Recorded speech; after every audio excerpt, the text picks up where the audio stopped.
મહિલા દિને નાયબ મુખ્યમંત્રીની ધાર્મિક સંસ્થાના આગેવાનોને અપીલ। મા બાપને કોઈ વૃદ્ધાશ્રમ ન મોકલે તે જોવાની જવાબદારી ધાર્મિક સંઘોની।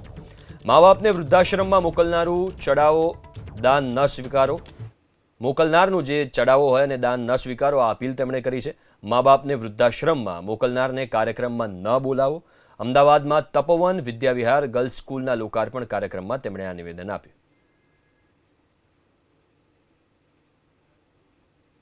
આપણા સંઘની અંદર જો એક દીકરા દીકરી એના માતા પિતાને વૃદ્ધાશ્રમમાં મૂક્યા હોય ને તો એ જવાબદારી માત્ર ને માત્ર એના પરિવારની નથી, સંઘના મોભી તરીકે આપણા સમાજમાં એક બી દીકરો દીકરી એના માતા પિતાને વૃદ્ધાશ્રમ મૂકવાની હિંમત જ કેમ કરે?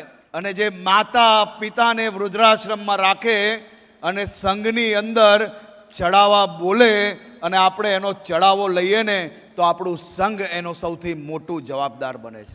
દરેક સંઘની અંદર નિર્ણય લેવો જોઈએ કે એવા દીકરા દીકરીનો એક રૂપિયો ફાળો સંઘ હોય કે સમાજ હોય અમને સ્વીકાર્ય નથી અને એને કોઈ બી પ્રકારના કાર્યક્રમોમાં આપણે બોલાવવા ના જોઈએ। ત્યારે જ અંદાજો આવશે કે માતા પિતાની કિંમત શું છે।